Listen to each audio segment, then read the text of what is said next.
ప్రియులారా, బాగున్నారా? దేవుని వాక్యాన్ని క్రమంగా చదువుచున్నారా? ప్రార్థించుచున్నారా? నేటి ధ్యాన వాక్యము లూకాసు వార్త 6వ అధ్యాయము 38వ వచనం. మీ తండ్రి కనికరము గలవాడై ఉన్నట్లు మీరును కనికరము గలవారై ఉండుడి. దేవుడు మనతో చెప్పుచున్న ఒక మంచి ఆలోచన ఇది.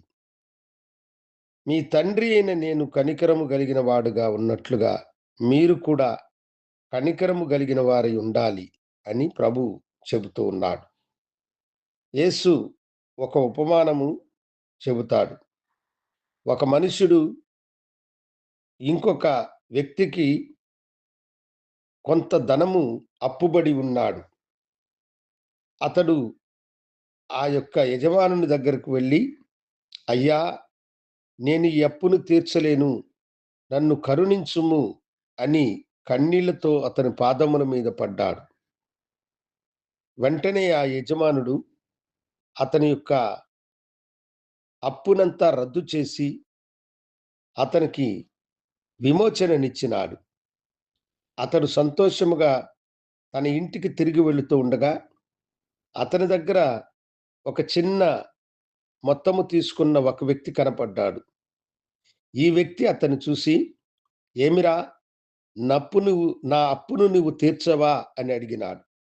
వాడు కన్నీటితో, అయ్యా, క్షమించండి, త్వరలో నేను తీరుస్తానని అన్నాడు. అయితే అతన్ని క్షమించకుండా వీడు కఠినముగా అతని గొంతు పట్టుకొని నొక్కుచు, తీరుస్తావా, నీ ప్రాణాన్ని తీయనా అన్నట్లుగా కఠినంగా ప్రవర్తించినాడు.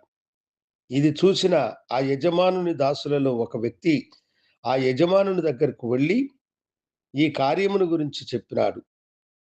కోపపడిన ఆ యజమానుడు వెంటనే అతన్ని తన సమూహమునకు రప్పించి, నేను నీయందు కనికరపడి నీవు నాకు ఇవ్వవలసిన పెద్ద మొత్తమును నేను రద్దు చేశాను కదా, అతని పట్ల నీవు కనికరం చూపి ఆ చిన్న మొత్తమును ఎందుకు క్షమించలేకపోతున్నావని అతన్ని అడిగినప్పుడు అతని దగ్గర జవాబు దొరక్క తలదించుకున్నాడు.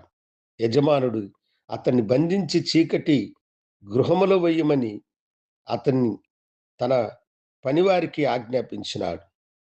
దానినే ఇక్కడ మనం చూస్తున్నాం. ప్రభు అయిన దేవుడు మనలను క్షమించి మన పాపముల కొరకై మృతి పొంది మనలను ప్రేమించి మన ఎడల తన కనికరమును వెల్లడిపరిచినాడు.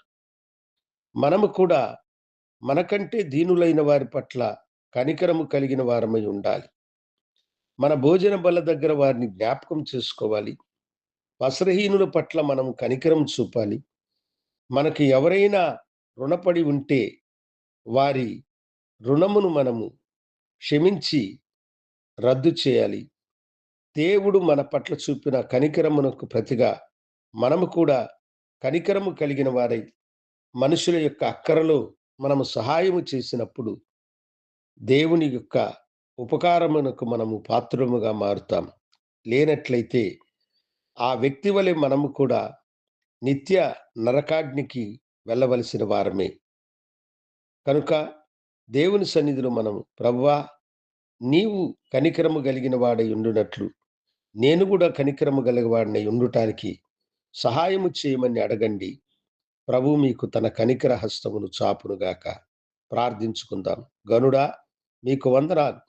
మీరు కనికరము కలిగిన వారై ఉన్నట్లు మేము కూడా కనికరము గలవారమై ఉండుట సహాయము చేయమని యేసు నామమున అడిగి వేడుకొంచున్నాను తండ్రి. ఆమేన్. శుభోదయం. ప్రభు మిమ్మలను దీవించునుగాక. ఆమేన్.